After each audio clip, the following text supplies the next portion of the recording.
Mesdames, Mesdemoiselles et Messieurs, merci de choisir la télévision en Mansour 24 pour vous informer. Bienvenue dans cette édition d'information. Le Premier ministre Dr Succès Masra a reçu en audience ce 30 janvier 2024 deux personnalités. Il s'agit de l'ambassadeur indien et le commissaire européen chargé de la gestion des crises.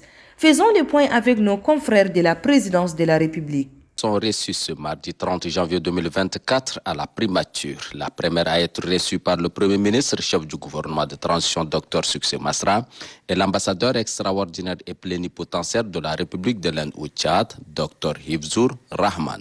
Cette visite de courtoisie a permis aux diplomates indiens de présenter au nom de toute la communauté indienne au Tchad et en son nom propre ses vives félicitations au Premier ministre Dr Succès Masra.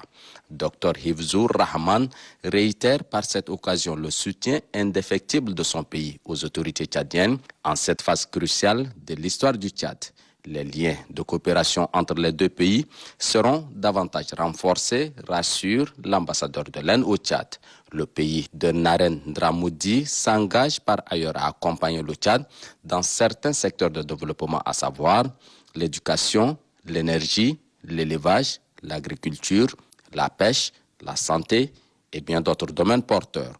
Dr Succès Masra, qui a inscrit tous ces secteurs clés dans son programme politique, salue cet engagement dont fait montre l'Inde aux côtés du Tchad. Dans la foulée, le commissaire européen chargé de la gestion des crises, Janez Lenarčič, est aussi reçu par le chef du gouvernement de transition, Dr Succès Masra. L'entretien entre les deux personnalités qui s'est déroulé en présence de la secrétaire d'État aux Affaires étrangères, Ousna Kassiré Isabelle, et de proches collaborateurs du Premier ministre a porté sur la crise humanitaire et l'afflux de réfugiés soudanais au Tchad. La conduite de la transition, qui est dans sa phase ultime, a été aussi évoquée. Insatisfait pour Janez Lenarčič. Nous avons discuté sur la situation humanitaire dans l'Est du pays, mais aussi dans la région du lac. J'ai annoncé l'aide humanitaire de l'Union européenne pour le Tchad pour l'année 2024. C'était le focus de notre discussion.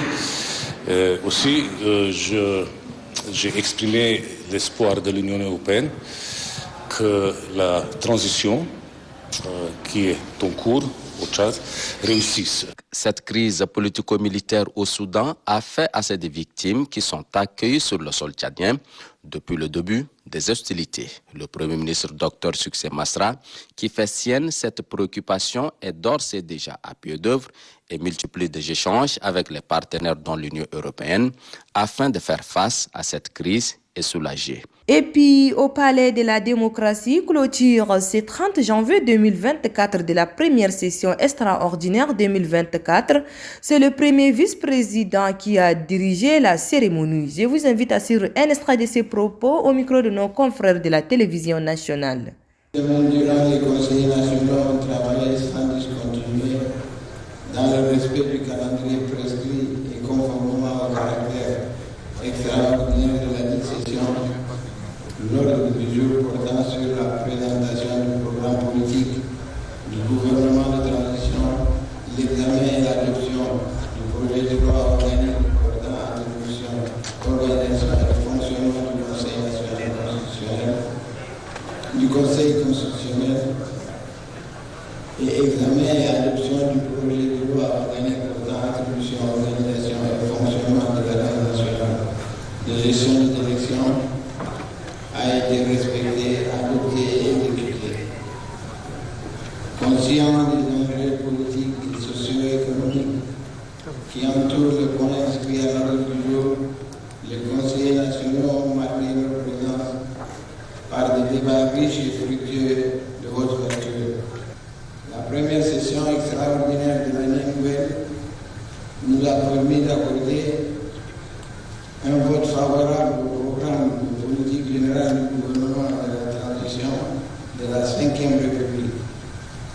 Elle nous a aussi permis d'examiner et adopter ces deux projets de loi, à savoir le projet de loi organique portant attribution, organisation et fonctionnement du Conseil national, du Conseil constitutionnel et celui portant attribution, organisation et fonctionnement de l'Agence nationale de gestion des élections.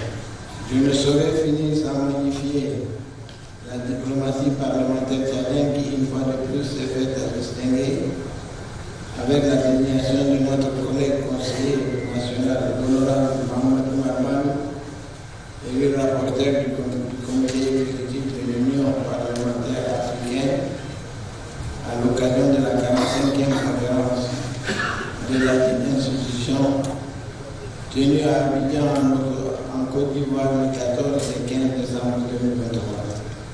Et puis le représentant des délégués du personnel de l'Office national pour la promotion de l'emploi ONAPE, Ibrahim Mohamed Mahamadou, a fait un point de presse ce 31 janvier 2024, point de presse au cours duquel ils expriment leurs vifs remerciements aux plus hautes autorités d'avoir choisi un jeune cadre interne de la dite institution pour diriger l'Office national pour la promotion de l'emploi ONAPE et invite par ailleurs tout le personnel à se mettre au travail. Je vous invite à suivre un extrait de ces propos au micro de notre reporter Mohamed Toukour. Nous, délégués du personnel réunis en cette salle de réunion de l'Office, exprimons nos vifs remerciements au président de transition, président de la République, chef de l'État, son Excellence Mohamed Idriss Déby, d'avoir porté son choix sur un jeune et cadre interne de l'ONAPE. Ceci témoigne de la volonté du chef de l'État de faire de l'employabilité des jeunes une priorité. Car, qui de mieux qu'un jeune pour maîtriser le problème de la jeunesse? Nos remerciements vont aussi à l'endroit du ministre de la fonction publique et du dialogue social pour son soutien constant et espérons continu à l'ONAPE pour la promotion de l'emploi dans notre pays. Aussi, nous tenons par notre voix à rassurer le nouveau directeur, M. Nasruddin Abakar Kessou, de la disponibilité de tous les agents de l'ONAPE à l'accompagner dans sa noble et exaltante mission pour relever les défis énormes liés à l'emploi. Nous mesurons tous l'entièreté de nos responsabilités et de nos engagements vis-à-vis de nos usagers et dans l'intérêt de l'Office. À nos collègues, nous demandons à tout un chacun de nous de retrousser les manches et de se mettre au travail pour mieux servir nos usagers à tous les niveaux en vue de redorer l'image de l'ONAPE. De chef, nous implorons Dieu le Tout-Puissant d'accorder de sa riche bénédiction à son Excellence le Président de transition, Président de la République, chef de l'État, Mohamed Idriss Déby, pour tous les efforts qu'il consent pour mener notre pays à bon port. Que Dieu bénisse le Tchad. Cérémonie de présentation au public ce 31 janvier 2024, la nouvelle technologie de la machine à fabriquer du pain. 4 échantillons ont été présentés, des fonctions à base de panneaux solaires et des autres fonctions à base de moteurs de motos. La cérémonie s'est déroulée au ministère de la Défense. Le reportage de Duerier Abdoulaye Dido. Le colonel ingénieur Mohamed Abakar Nahar a créé 4 machines, 2 fonctions à base de panneaux solaires et 2 autres utilisant des moteurs de moto. Ces machines offrent une solution innovante pour lutter contre la faim en production du pain rapidement et efficacement. Lors de cette démonstration, les 4 échantillons ont été présentés au public pour illustrer les processus de fabrication du pain au sein de cette production. Une cuisine interne a été mise en place. L'armée tchadienne a apporté sa contribution au développement du pays en soutenant cette initiative. Le colonel Mohamed Abakar Nahar dit que le défunt marshal du Tchad a souvent encouragé la jeunesse à être audacieuse, armée de compétences et avoir des idées créatives pour aider au développement du pays. Ces machines permettront également aux personnes malades de bénéficier de pain frais au quotidien.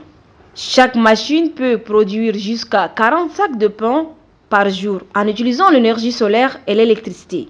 Lors de la cérémonie, le représentant du ministre d'état-major, Maroum Samsoun, a félicité le génie de l'ingénieur colonel pour sa leadership et ses compétences techniques. Des cadeaux symboliques ont été remis aux représentants du ministre en guise de reconnaissance pour son soutien. Les invités ont également eu l'opportunité de visiter l'installation et d'observer le processus de fabrication du pain. Cette avancée technologique dans le domaine de la production du pain a suscité l'intérêt du public et de nombreux acteurs locaux. Elle offre de nouvelles perspectives dans la lutte contre la faim et contribuera certainement au développement économique et social du Tchad. Et sur ce, c'est referme cette édition. Merci de l'avoir suivi. Au revoir et à la prochaine. Bon suite de programme sur la télévision en Nostre 24. Merci.